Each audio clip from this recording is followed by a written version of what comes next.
Amis sportifs, alors bonjour. Donc donc vous êtes au stade municipal de Mbao. Alors donc c'est la Nationale 2 qui se poursuit. Alors donc aujourd'hui c'est la sixième journée. Voilà, donc vous avez entendu quand même les supporters du modèle de Mbao. Donc l'ambiance est quand même voilà, c'est Asfa bien sûr, ah oui, les militaires comme d'habitude dans leur coutume, voilà, c'est ça. Donc ils se sont mobilisés aujourd'hui ici au stade municipal de Mbao. Voilà, donc pour affronter bien sûr le modèle de Mbao qui joue à domicile. Donc voilà, donc le modèle évolue en jaune et noir comme d'habitude et les militaires en rouge et blanc. Voilà, au classement, donc pour le modèle de Mbao, vous avez Joss comme gardien de but à l'axe charnière central. Il y a Mandiaye et Amakumba. Cheikhou et Lei sont les latéraux. Alors donc au milieu de terrain, on retrouve Jules, Ibrasek et Eliman. Voilà, donc à l'attaque, voilà le trio, c'est Pape Samba, Babandao et Patesek. Voilà. Arona Diouf, c'est la sixième journée. Et que voilà, donc modèle si ma mémoire est bonne, moi occupé cette classement. Donc c'est le premier au classement contre le deuxième. Donc voilà, la victoire s'impose, une victoire impérative pour cette équipe du modèle de Mbao. En tout cas, tout le public est venu cet après-midi de football ici à Mbao Park pour assister à ce choc de la sixième journée, un match décisif qui va démarrer d'un moment à l'autre. Et c'est parti pour le modèle de Mbao. Voilà, merci donc Arnaud Diouf, c'est parti. Alors donc je vous ai dit tantôt que le modèle de Mbao bien sûr évolue en rouge et blanc, pardon du moins en jaune et noir comme d'habitude.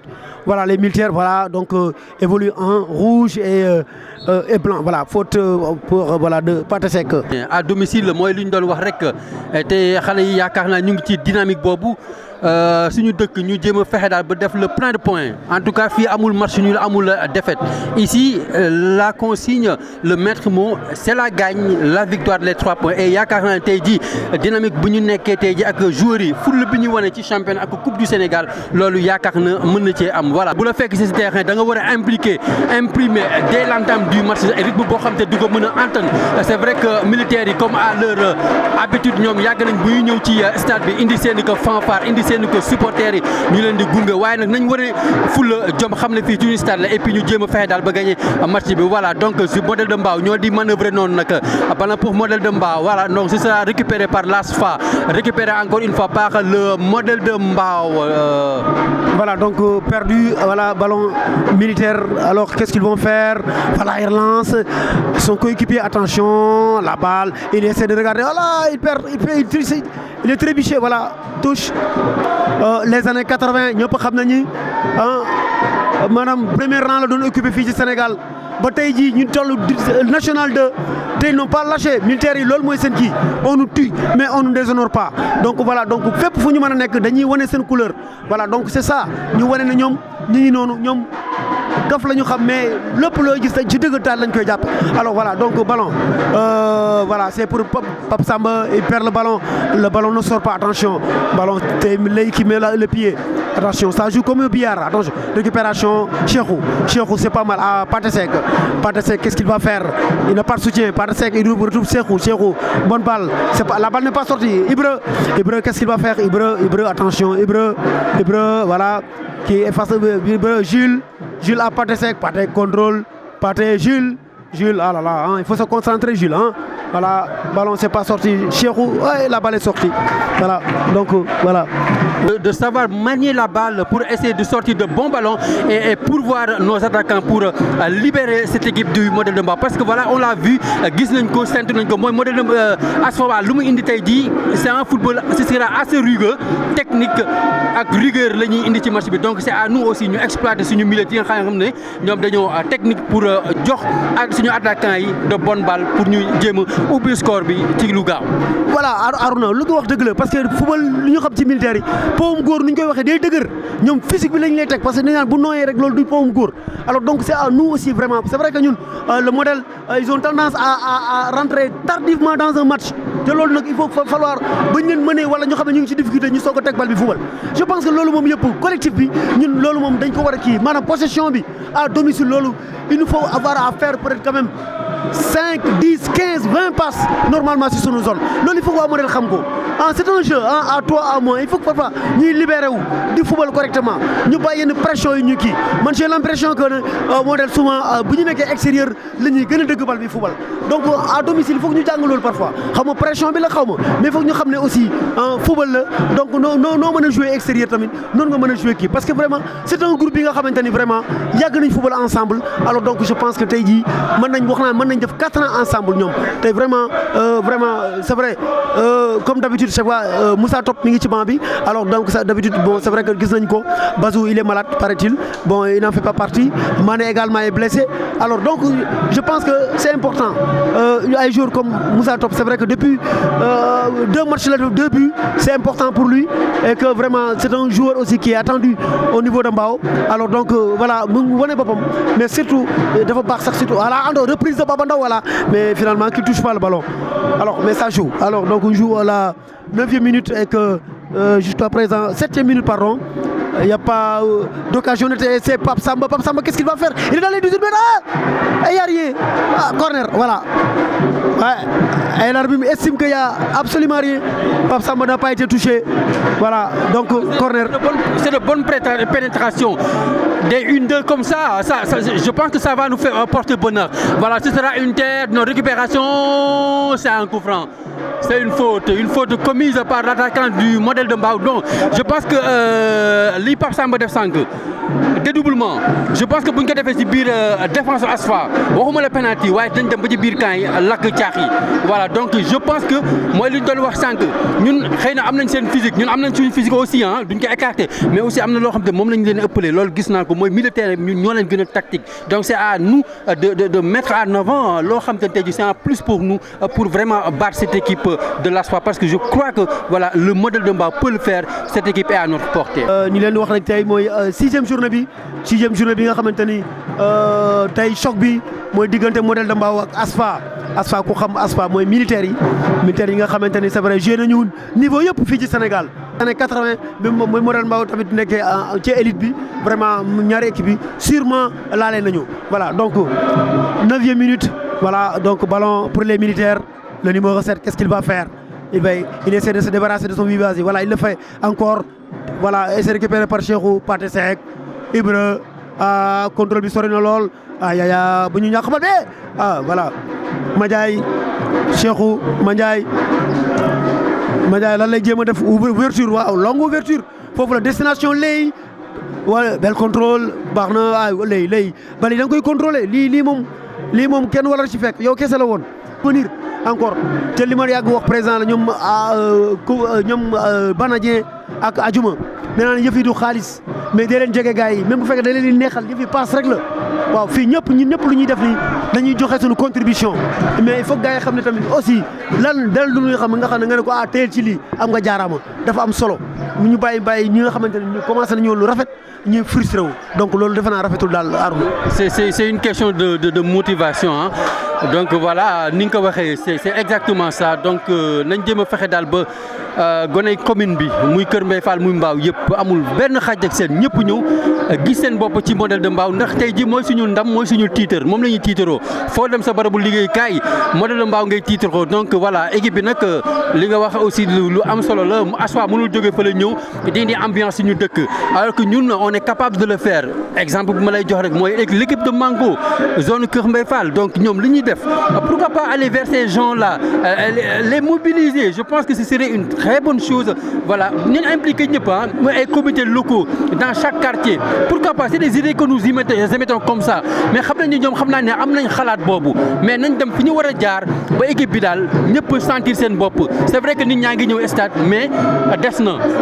équipe bu choc nawetaan yi ma jox la exemple Ndoyeen Fass wala extension dal jàmm nu muy feesale stade bi modèle Mbao war na def lu ko ëpp donc comment faire pour suivre ces pas là loolu la ñu war a seet.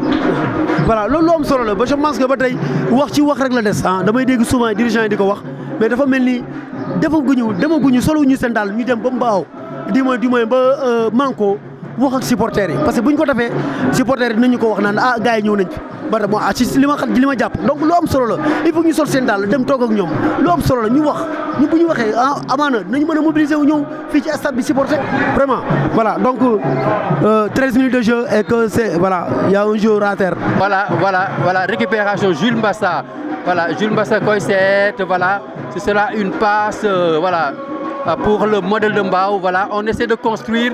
Voilà, allez, Mugidem. Voilà, c'est donc c'est Ibra. Voilà, c'est pas vrai ça encore. Il a regardé encore derrière, c'est incroyable, mais vrai. Incroyable. Voilà, Ibra. wala nga mu xool góol bi muy sorale attaquant bi je pense que loolu bàyyi na ko ci ginnaaw lan la koy sorale bu mu ko sorale na xool position góol bi pour soit da koy dribbler wala mu xam fu muy teg bal bi. action bi daf may xaw a saf bu Ismaïla Sarr contre Liverpool. bi mu ñëwee ba foofu da kaa pichenet. Je pense que booy bi waroon naa gën a am lucidité. mu xool góol bi bu lii doon góol bi rek ni muy ñëwee. am na nu muy laale bal bi dugg. day di Ismaïla Sarr sax bi ngay wax ne dafa ko regretté parce que foofu la xamoon ne mënoon na def triplé contre Liverpool. Voilà donc loolu la ñuy waxaat encore une fois donc lucidité manque de lucidité bi il faut que ñuy concentré wu. Ibrahima je ne comprends pas un joueur comme lui vraiment muy xool ci ginnaaw kooku lan la koy yëg kooku du ko laal na xool góor position góol bi au moins mu xam ne la koy defee. qui dégage la tête d'un militaire Cheikhou jéem na ko def Pape Samba génn na lan lay def le goal le gardien de but qui met la tête. Alors attention, la balle n'est pas sortie. Baba Ndaw jël na balle bi Baba Ndaw def na ko ci boîte bi but de Pathé Seck but. Oh là là non di bon Ibra finalement Arouna dafa mel ni dafa fay occasion bi mu raté sànq. mais da nga fay mais xam nga lan laay rafetlu. Papis mooy centre bi. Je pense que c'est Pape Samba. C'est Baba Ndaw qui a mis. Mais centre bi moo baax. Mais c'est ça. C'est ce qu'on demande à ces joueurs.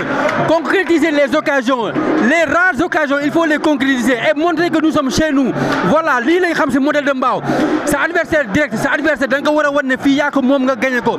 Donc ça, vraiment, c'est une très bonne nouvelle pour ce nombre public qui est venu ici assister à cette rencontre entre le modèle de Mbao et l'ASFA. Donc but de Ibra Seck à la 16e minute de jeu. Il a montré que dafa raté bal bi mais quand même c'est un grand joueur. Alors donc voilà, ni nga wax surtout il faut féliciter encore Baba Ndaw. Centre bi nga xamante ne vraiment c'est millimétré encore. Attention, une occasion pour les militaires. Qu'est-ce qu'ils vont faire là, la frappe? Mais c'est trop molle, trop molle. Voilà. Papis, je pense qu'on a la capacité de tuer ce match-là. Vu cette physionomie-là, je pense que chaque balle, chaque attaque, je pense que ça peut se concrétiser en occasion. Et c'est à nous de concrétiser. Je pense, et je le souhaite et je l'espère. Je pense qu'on peut aller à la mi-temps avec une avance de 3 buts. Et c'est possible pour le modèle de Mbao. Absolument Arouna parce que boo xoolee militaire dañuy wane faiblesse ça prouve que cette défense là n'est pas vigilante alors donc c'est à nous aussi dafa am ay failles il faut que gars yi xam ko donc noo ko waxee il faut aussi appuyer encore sur l'accélérateur pourquoi pas pour mettre un deuxième but pourquoi pas un troisième avant la pause. 5e minute voilà 1-0 pour le modèle de Mbao voilà. Et que paraît-il li ma jot a xam naan tey jigéen ñi la ñuy jagleel rencontre bi xam naa c'est vraiment puisqu'on va vers le 8 mars pourquoi pas comme j'ai eu 8 mars rek comme dañoo anticiper kii mais def naa tamit ça c'est très important aussi. wane aussi jigéen ñi ci lañ bokk dañuy faral di naan derrière tout grand homme y a une grande dame mais yaakaar naa jot nañu ñu wëlbati yëf yi. Derrière toute grande dame, il y a un grand homme. Je pense que c'est vice-versa. Donc je pense que gars yi dañoo delloo njukkal rek ndax tey jii boo seetee regroupement yi daanaka lépp jigéen ñi la ñooy def lépp donc elles sont au début et à la fin des processus yaa ngi may dégg donc buñ jëlee journée bi tey suñu jongante ak stade ASFA tuddee ko jigéen ñi je pense que loolu vraiment c'est à saluer une belle initiative et c'est à encourager voilà. jigéen nag attention cette occasion c'est pas fini ça est dans les 18 mètres attention pour la voilà c'est fini et c'est Eliman qui dégage en touche. Il porte vraiment chance quoi. Voilà ballon c'est reparti. Ouais ça ouais comment il a percé la défense et c'est pas attention ils sont 3 contre 2. Ah là là encore une fois surtout beaucoup de lui. Alors c'est pas fini. Pape Samba enveloppé lui. Pape Samba. Voilà Arouna vous voyez et vous avez parfaitement raison. Le match est à notre portée. Voilà. On peut marquer 2, 3, 4-0 avant la pause. Mais Papis ASFA bàyyi na et les signaux li koy wane depuis 20e minute Diourbel gis nañ ne seen défense bi daa mel ni ils sont lourds seen jambes yi mënatuñ kaa téye donc Pape Samba li mu am nii da koy dugal. Je pense que cette équipe est à notre porte. Donc voilà, je pense que Djehagoul, voilà. Donc Madiagne qui se plaint, le capitaine Madiagne qui se plaint. Bon, espérons qu'il y ait plus de peur que de mal. Voilà, parce que voilà, c'est un élément incontournable dans l'axe central. Le patron de la défense, le patron de l'équipe, je peux le dire, le patron de l'équipe, voilà, vraiment, il rassure avec sa technicité, avec sa vélocité, avec son courage, sa combativité. Donc, faire ce délacrinite. Bu la joxee chance bi da nga koy saisir mooy li nga doon wax si Boy Seck là Pathé Seck voilà donc il a beaucoup de chances yoo xam ne ñu ngi koy jox c'est à lui de les saisir parce que c'est des chances yoo xam ne elles ne vont pas se répéter. surtout cela vraiment match bi vraiment comme ni ma koy waxee encore une fois ñoom Pape Samba il doit faire tout c'est un joueur bi nga xam ne il se bat mais attention Simon le corner Ibrahima qui met par terre et c'est le militaire qui dégage. Il faudra éviter encore une fois maa ngi doon wax mu ne la Mbaw amuñu un fin attaquant à chaque fois c'est comme ça match yi mel ni ku mel ni Baba Ndaw ku mel ni Pape Samba fii nga war a profité ngeen def doublé triplé pourquoi pas c'est important parce que maa ngi ci touche bi on ne sait jamais parce que bon yu mel nii aussi bu ñu la mayee sa chance nga raté 2 à 3 4 fois je pense que les coachs ne vont pas hésiter à te faire sortir voilà mauvais dégagement de Mandiaye voilà corner voilà attention modèle voilà donc ballon longue ouverture de Jules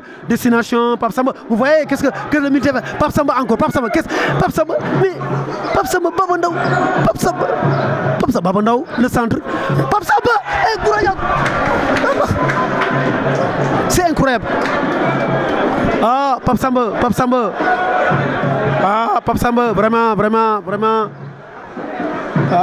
en tout cas, Pape Samba, en tout cas, ça doit être un match.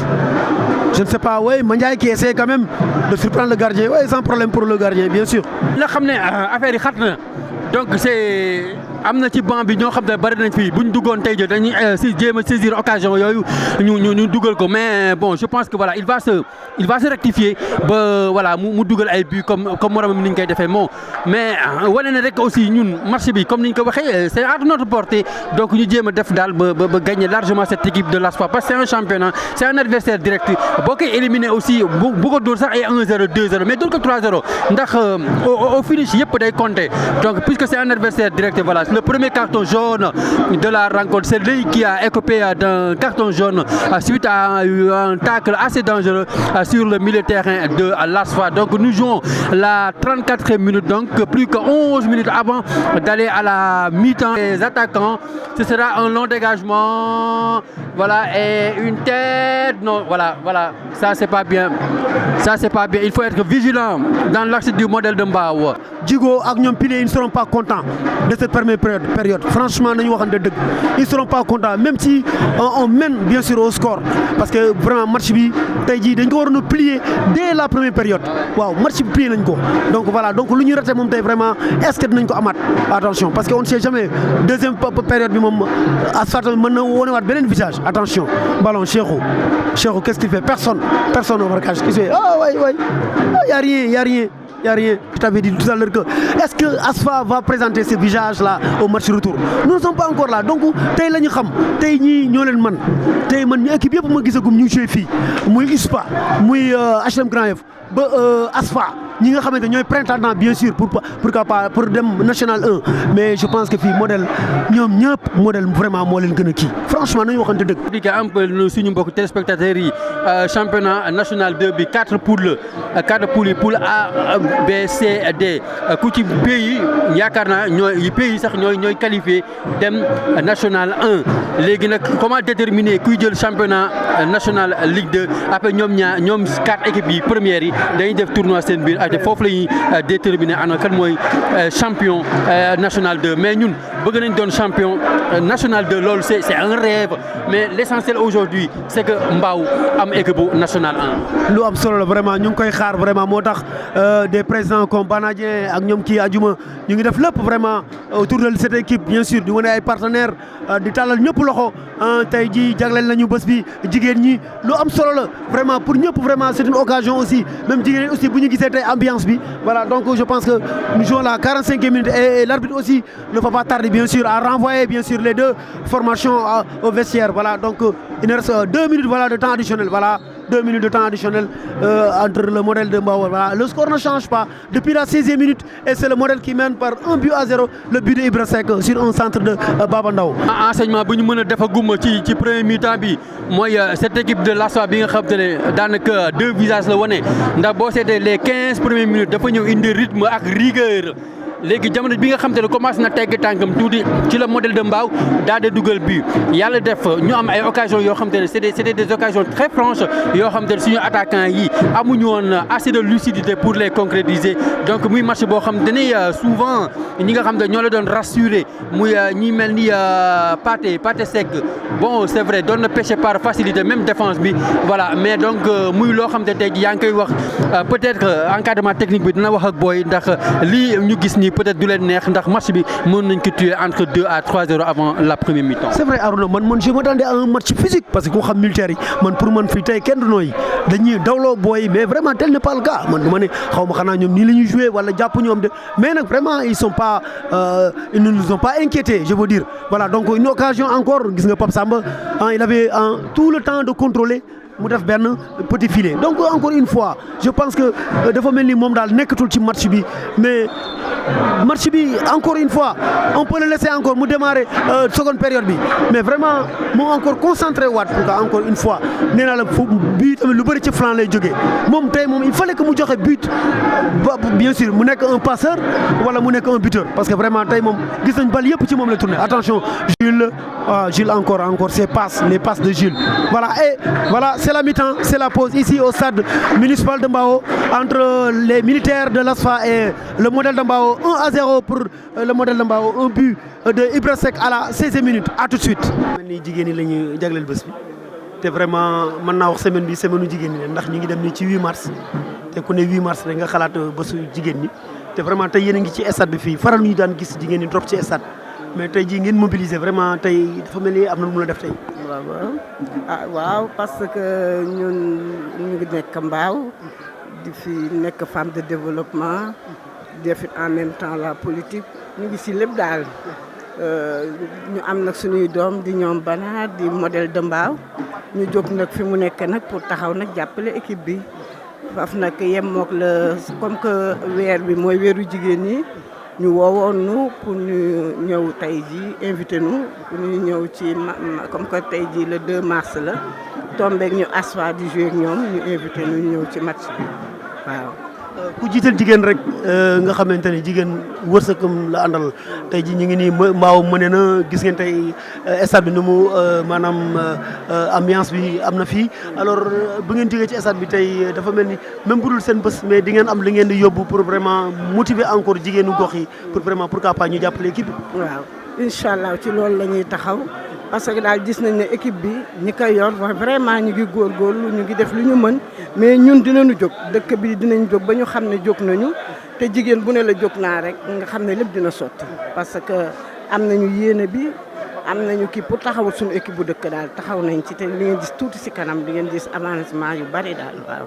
alors donc xam naa ne tey du doon bés bu mujj bi xëy na fii ak championnat bi di jeex nañ la gisaat fi stade. incha allah léegi kañ moom dinañu ñëw constamment léegi di ñëw fii di assister ci lépp di lu ñu organiser ñun ñu jóg taxaw ci wan leen ne leen jigéen lu mu taxaw rek mu dem te incha allah dina dem incha allah. jërëjëf. Voilà donc c'est reparti ici au stade municipal de Mbao voilà donc Arouna Diouf le score. On va démarrer bien sûr avec bien sûr 1-0 bien sûr depuis la première période match bi nga xamante ne gis nañu première période bi nga xamante ne Modèle de Mbao moo ko dominé long à large mais vraiment au finish gis nañ ba la ñuy dem vestiaire yi 1-0 donc léegi nag jóge nañ ci vestiaire yi ñoom ñoo xam lu leen seen maanaam coach yi wax ci vestiaire yi. daje koo xam te moo nekk deuxième au classement muy suñu adversaire direct nga xam ne au finish au décompte final loolu yëpp mën na compter donc voilà le match est reparti. C'est une touche exécutée par cette équipe de l'ASFA. Ce sera une faute qui sera effectuée par qui Ley le latéral gauche Ley le Tegne le vivace léegi nga xam te ne moom day def lépp di occuper lii di espace am lépp loo xam te ne kon am na ko donc ce sera un dégagement pour cette équipe de Modèle de Mbao. Un long dégagement, non, c'est une passe pour le milieu de terrain, donc voilà, remise par derrière pour le gardien de but bi Ley ak càmmoñ bi Jules Mbassa ak droite bi Cheikhou moo nekk ci digg bi voilà kan moo ko ci dóor ce sera Ley dóor na ko voilà donc tir bi moo xaw a mu essaie donc de se démener. Ce sera une passe en profondeur, non, un centre et tir. Oh. Ah là là, c'est dangereux. Trop d'espace entre la défense et le milieu de terrain. Je pense que dafa mel ni ñoom match bi pour ñoom ça à notre portée donc fu waay neex taxaw donc loolu yëpp gain je pense que c'est des choses voilà. On attendait Moussa Top, voilà, c'est lui vraiment qui va faire son entrée à la place de Pathé Seck. Wow. On attendait peut-être Pape Samba, mais finalement c'est Pathé Seck. Pathé Seck mooy génn voilà Moussa Top, voilà donc le chouchou de toute une commune, la commune de Mbao, l'idole de tout un village bien sûr. Ça manque encore de lucidité, voilà Moussa. Peut-être qu'avec l'entrée aussi de Moussa Top, ça va changer, voilà. Et ça Baba Ndao, voilà alors. Pape Samba, qu'est-ce qu'il va faire la frappe? Pape Samba, Baba Ndao le pied! Oh là là! Hors-jeu. Ah oui, oh, le gardien, oh, c'est vilain ça, c'est vilain. Ouais, le gardien des mairies. Ah, c'est pas fair play ça, le gardien de l'ASFA. Oh là là. Il devait éviter ça. Ah oui. Pourtant il l'a vu, peut-être qu'il va laisser passer. Mais c'est vraiment pas militaire, hein? C'est pas fair play ça. Signe bien sûr, on voit Djigo qui parle avec son capitaine bien sûr, Pilé également avec Gilles. Voilà. Comme quoi que vraiment il faudra rectifier. Il faudra mettre bien sûr les supporters à l'abri très tôt bien sûr. Ouais. Ballon Mandiaye. Pape Samba, qu'est-ce qu'il va faire? Il glisse sur le pâté pour Ibra Seck, encore Ibra Seck. 3 contre 3 le centre. Attention, oh là là, oui, c'est le défenseur qui met ça. C'est pas fini encore. C'est Ibra encore qui récupère le centre. Aïe, oui, si ça arrivait à Moussa Top, ça allait faire très mouche. Voilà, qui donne Ley. Arrivé à ce stade-là, voilà, donc vous l'avez rappelé, cette histoire de cette équipe de l'ASFA, donc c'est tout à fait à l'honneur de cette équipe de Modèle de Mbao de se confronter à de telles équipes. Mais c'est pas encore fini. Voilà, nous avons la capacité aujourd'hui de nous hisser vers le sommet du football sénégalais parce que voilà, Mbao, cette commune a beaucoup donné au sport sénégalais. Et aujourd'hui, nous avons une infrastructure, un stade digne de ce nom. Voilà, un stade offert par le chef de l'État. Voilà, donc un stade qui va nous permettre, c'est une occasion, ça doit être une opportunité à saisir pour en tout cas monter. Parce que le problème de Mbao, c'était des infrastructures sportives. Aujourd'hui, on a un terrain où on joue en première division, en Ligue 1. Avec cette équipe de l'US Gorée. Voilà, donc je pense que c'est ça. C'est à nous de profiter donc de ça. C'est une occasion. C'est pas Samba Stone. Non, récupération gardien de l'ASFA. Voilà, mu ngi dégagé, moom itam gaaw na ko dégagé, mais c'est une tête du capitaine. Donc ce sera un jeu dangereux. Un jeu dangereux de Madiagne. Madiagne nag moo def daal di nag tàllal tànk muy loo xam te ne voilà arbitre bi da koy teexee donc bal bi nag waa ASFA jëlaat nañ ko ñu ngi jéem a manœuvrer voilà mais c'est ça une récupération du défenseur l'axe de cette équipe de Modèle de Mbao non mais ça ne se fait pas non mënoon na kaa gaañ c'est un jeu dangereux ngir retrouver la faille léegi nag yaakaar naa avant boobu donc c'est ça le changement. waaw le changement franchement xam nga lii yëpp bu ñuy 3-0 fekkoon ci première période bi lii yëpp duñu leen fa fekk kon dañ doon bàyyeeku alors mais 1-0 pourquoi pas mën nañ dem jëli gars yi donc loolu la ñuy jéem a def nii Voilà, donc changement, le 17, Pape Samba, ouais, on l'attendait vraiment, Pape Samba, vraiment. Ouais, copain Mour Diop, ouais, vraiment, t'as dit, doxul daal Pape Samba doxul dans ce championnat, parce que Alpha, si ma mémoire est bonne, je pense que il vient de faire son entrée la première fois. Voilà, donc Alpha, coup franc pour attention, il n'y a pas de jeu, et vite, et voilà l'égalisation, oui. Ah voilà, on le disait, bien sûr, pourquoi pas, oui, à défaut de ne pas marquer, voilà, à 1-0, tout est possible. Arnaud Diouf, voilà que les militaires égalisent. Voilà, à la 64e minute. Voilà, xam nga ñu ngi ko doon wax sànq ba léegi ASFA bu demee ba jël deuxième à égalité de points avec Bodé de Mbao. Lii c'est pas le hasard. Voilà, c'est pas le hasard. Donc c'est mooy li ñu doon wax foog ñu gën a concentré wu. Et yaakaar naa jeexagul nous avons les moyens de nous rattraper. Cette équipe a les moyens de se rattraper. Ñu gën a lucide ci devant rek yaakaar naa dina ñëw. Oui, on a les moyens bien sûr, pourquoi pas Aruna. Bu ñu jëlee fii nul, ce serait une catastrophe. Aruna dañuy wax lu xew parce que instant bi équipe bi ça est à notre portée. Nul waruñu gagner rek. Un nul c'est une catastrophe, lu ma lay wax encore une fois. Donc vraiment il faut faire tout, mais pourquoi pas pour réagir automatiquement parce que nous jouons la 65e minute. Et donc voilà, parce que nous avons un premier mi-temps, parce que on a tellement raté que vraiment, puis les mêmes déjà GSM, vraiment li doxul franchement. Té war nañu sargal jigéen ñi encore une fois. Jigéen ñi ñëw nañu. Té c'est la première vraiment ku wax jigéen rek voilà Naïm ak Modou Diop voilà caméraman yaa ngi reetaan ñoom jigéen rek lañu bëgg. Voilà, donc c'est important ñu sargal leen au moins ñu am ndam vraiment ñuy caaxaan fii ba lii fekk ñu fi mais de toute façon ça reste encore à jouer comme lu ma la wax vraiment mën nañu égaliser pour du moins mën nañu dugal deuxième troisième pourquoi pas un quatrième but. Voilà, 66e minute, un but partout. On vient d'assister à cette égalisation de l'ASFA. Ce sera un centre. Non. Voilà, une balle déviée par le gardien des militaires. Donc ñu ngi ko doon wax sànq équipe militaire yi ñu ngi doon commencer asseoir seen football. ñu doon commencé tàmbali teg bal bi ci suuf et biñ ko defee nag yàlla dimbali leen ñu am benn coup franc daal di égaliser mais je pense que li ñu def noonu jombul Modèle de Mbao ndax Modèle de Mbao bi match bi commencé ba léegi ce qu'ils ont montré là je pense que voilà cette équipe de l'ASFA là warul leen téye c'est vrai qu'on a péché par manque de rigueur on a péché par manque de lucidité donc c'est des choses à rectifier et très vite parce que voilà il nous reste encore quelques minutes à jouer donc quelques 25 minutes donc jeexagul mais voilà li des aussi bariwul donc Moussa Top jël na bal bi mais perdre na ko s'il va voilà jëf na coup franc. Pour le capitaine bien sûr Cheikhou, c'est Cheikhou maintenant, ballon Cheikhou, qu'est-ce qu'il va faire? Qui renverse, qui cherche Moussa Top, le contrôle de la cuisse, attention Moussa Top dans les 18 mètres, qu'est-ce qu'il va faire Moussa Top la passe, qui n'arrive pas, oh là là, attention, ballon Rixad, Arnaud Diouf.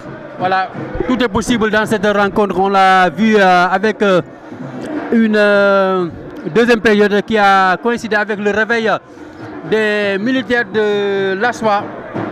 Voilà, donc match bi nag mu ngi wéy fii ci stade municipal bu Mbao un but partout muy jongante boo xam te nag ce sera un centre voilà ça nous rassure.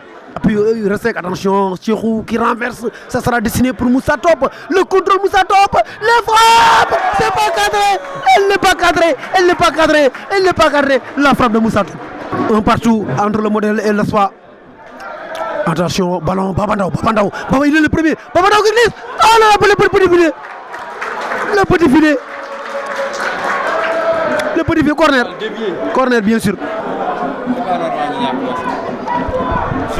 Corner Gilles dans la boîte, ouais, sans problème pour le gardien de l'ASFA.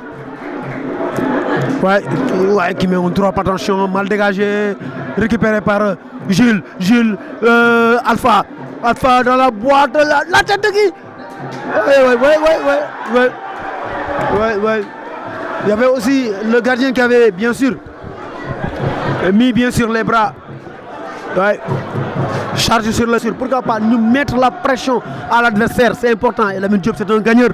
Il nous faut un tueur match bi mënu jeexee 1-1 partout. Il faut que 2-1, pourquoi pas 3-1. Donc nag loolu moom nous disons 10 minutes à l'entrée aussi de Lamine Diop. On va voir parce que déjà, avec son expérience, bien sûr, Lamine Diop, vraiment jour, bonne expérience. En tout cas, le match va changer encore, Moussa Top. Parce que vraiment, il nous faut gagner ce match. Il nous faut le gagner, franchement, le match. En tout cas, ballon, bien joué, Lei, Eliman. Oh là là, Eliman quand même, il avait le temps de contrôler. Ah là là, gars, hein, il faut encore être serein. Attention, ballon pour les militaires. Attention, le numéro 3, qu'est-ce qu'il va faire? Le centre, c'est sûr, à mon combat, la touche. Cet après-midi. Ebrasek qui sort, qui cède sa place. Voilà, il ne reste que 10 minutes. C'est sa place à la 80e minute. Attention, ballon. Jules, le centre. La tête, personne. La tête encore de militaire, là encore. Ballon, Cheikhou. Alpha, attention. Oh, bien joué le patron de la défense, Mandiaye. Attention. Ballon. Mandiaye. Encore. Oh là là, perte de balle encore. Perte de balle. Alors, comme tu as figé, tu peux dominer Wadi, tu peux gagner 5-0, gagner 1-0, deuxième mi-temps, affaire changer. Par concours de circonstances, Wadi a deux changements, l'autre a déséquilibré, Moudjem l'a dominé. Moi, je pense, si vous avez concrétisé l'occasion, je pense que voilà, un geste d'énervement, je pense que Djarouniko, voilà, en tant que capitaine, voilà, il faut éviter ça. Madiagne, un excellent joueur, un grand homme. Voilà, c'est vrai que lui, maintenant trop, mais Yakarna, la case de Burama, Lakougouka ne brûle pas encore. Donc, un point. On espérait les 3 points. Si on a les 1 point également, le point du nul, bon, c'est pas si grave que ça, mais c'est des choses aussi à éviter. Je pense qu'en premier mi-temps, si on avait su concrétiser les occasions d'une fille ex. Moussa Top, elle n'est pas sortie. Moi j'ai qui est par retard. Oh, la balle. Golbi, ouais, sans problème. Nous voilà Dougen. Jour de Gagnon Njort. Waouh. Action d'un coup top. Comme dire, c'est important. Ballon, Mandiagne. Ndiagne. C'est pas fini. Cheikhou, la balle. Babandao, contrôle de la poitrine. Babandao. Oh, ouais, ça peut. C'est pas possible. Ouais, ballon pour les militaires, attention, c'est bon. Bien joué. Ah oui. Amdiaye, Djokhol Diop, Mouinonou. Djokhol Mour Diop, Djokhol Diobem. Non, c'est incroyable. Oui. On les pousse à commettre. Oui, ils sont nerveux les jours. Ils ne savent pas de quel pied danser. Ils savent que nous gagner. Côté match pour nous gagner.